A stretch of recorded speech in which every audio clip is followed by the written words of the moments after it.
Morning, morning, morning, morning. This is the fourth time I've tried to record this video. It is Christmas week. Christmas is this Sunday. I had to think for a second. I know it's coming up. Happy Monday. I hope you have a light work week this week. I hope that you're not feeling overwhelmed by the Christmas spirit or the need to give this Christmas, because I'm not gonna lie, I've gotten a little bitten by that. Just doing so much for so many, and it's not really dulled my Christmas spirit to say, but throwing 3 different Christmas parties for family. You've got my family, my in-laws, and then the actual Christmas day that I want to be special for my daughter. So we're trying to keep the Christmas spirit up. We're trying really hard. I really hope that that's not all jazzy when I edit this, because it's bothering me, and it normally doesn't do that. So I don't know why it's doing it now. But I digress. If you can hear my washer and dryer, I apologize. 'Tis the season to wash everything before company comes over. And I have Christmas nails. I've had them for a few videos now, so I don't know if you've noticed. But I love them. I did them myself with just some little nail stickers. I didn't go professionally get them done. Though if anybody is looking for any last minute gift ideas, a pedicure gift card would be fantastic. But enough talking about that. What are we here to talk about? Christmas stories. And I say stories specifically instead of saying Christmas books or Christmas novels for a reason. The reason being, some of these are novellas or short stories, right? Because sometimes the best Christmas book to me is just like a little novella. So I've read 3 Christmas books so far this year. Merry Little Meet Cute, Window Shopping by Tessa Bailey, The Gift by Frida McFadden, which was a novella, but if you know Frida McFadden, she writes thrillers. That actually probably was like 60 pages long, but one of my favorites that I've read so far this year. Merry Little Meet Cute was cute. Imagine that. But like Nothing to Write Home About didn't floor me.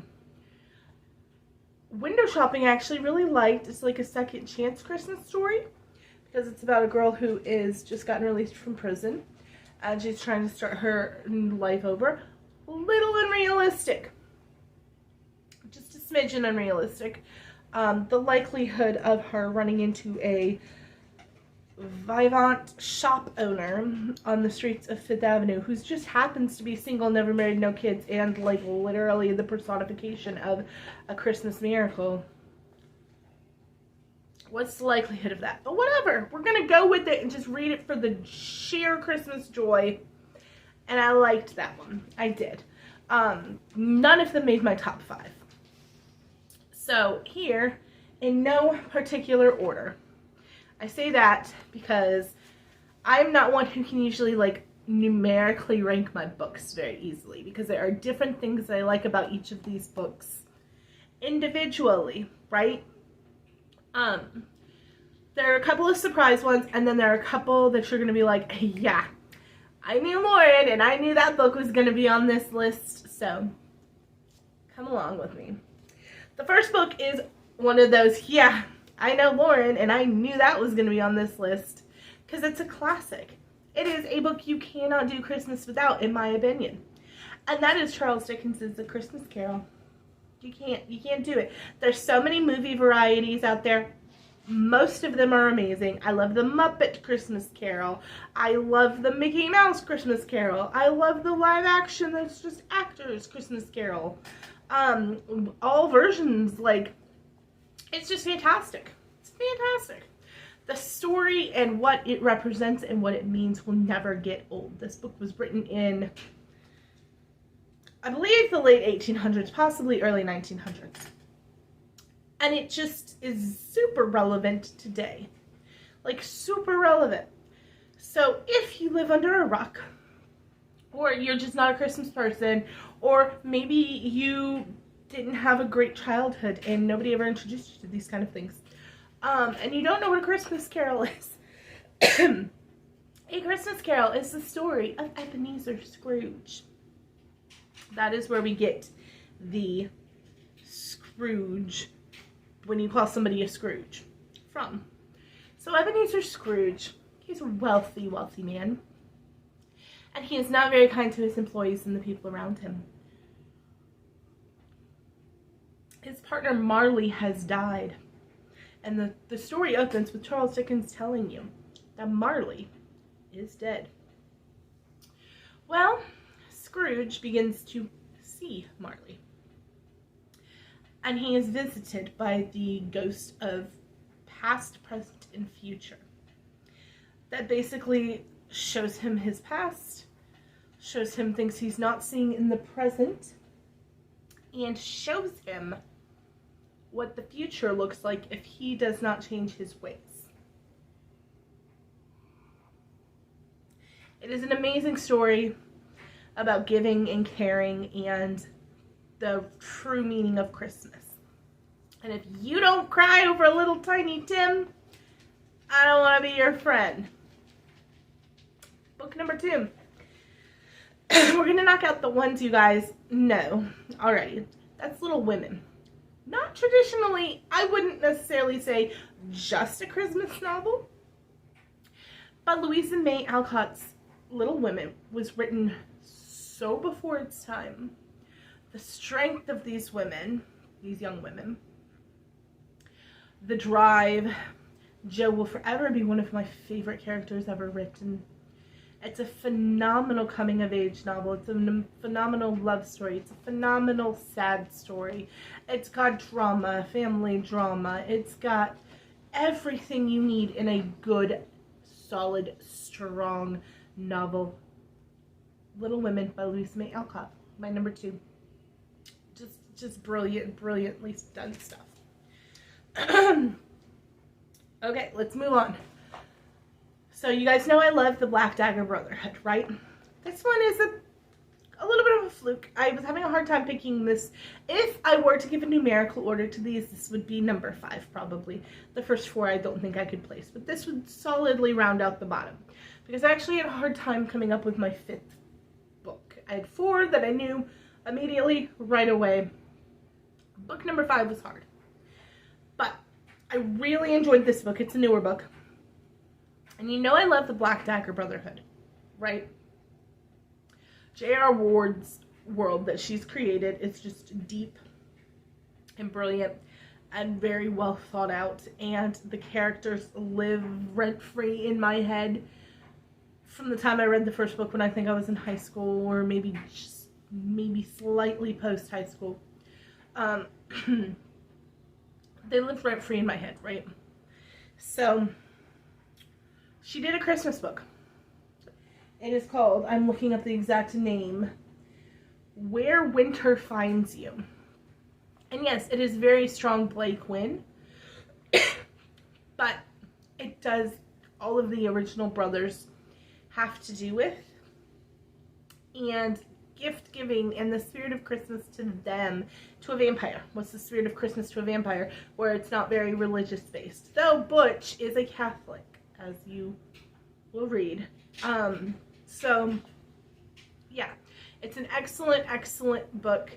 I really think, I love the books in this series that maybe aren't necessarily about one specific brother's journey, but cover the basis for all of the brothers. Like they touch back in. There's a few of these novellas or short stories that J.R. Ward has done that touch back in with all of the brothers. And the Christmas one, Where Winter Finds You, is top tier as far as a contemporary vampire romance Christmas book. Like very, very good. Next, We're at 4. Love this book. Is it a Christmas book? I think so. I think it is, because so much of it deals around Christmas, but you've got Harry Potter and the Goblet of Fire, guys. Harry Potter and the Goblet of Fire, solely because if you were a teenager or a young adult that read this book and did not want to go to the Yule Ball, you can't sit with us. The Yule Ball? Who didn't want to be there? Who didn't want to be dancing with the giants and drinking crazy witch punch? Who didn't want to? Like, seriously. You're lying if you said you didn't want to go to the Yule Ball. They do Yule Balls, like, around the U.S. and I'm sure a lot in England. But I've seen one in, like, Texas and a few other places where they do a big Hogwarts-style spread and then a Yule Ball afterwards. And one of my goals in life is to, I don't care if I'm 50 years old and I'm playing a teacher, is to go to a Yule Ball around the U.S. somewhere, or particularly in England, but I'm sure it will probably be a U.S. Yule Ball.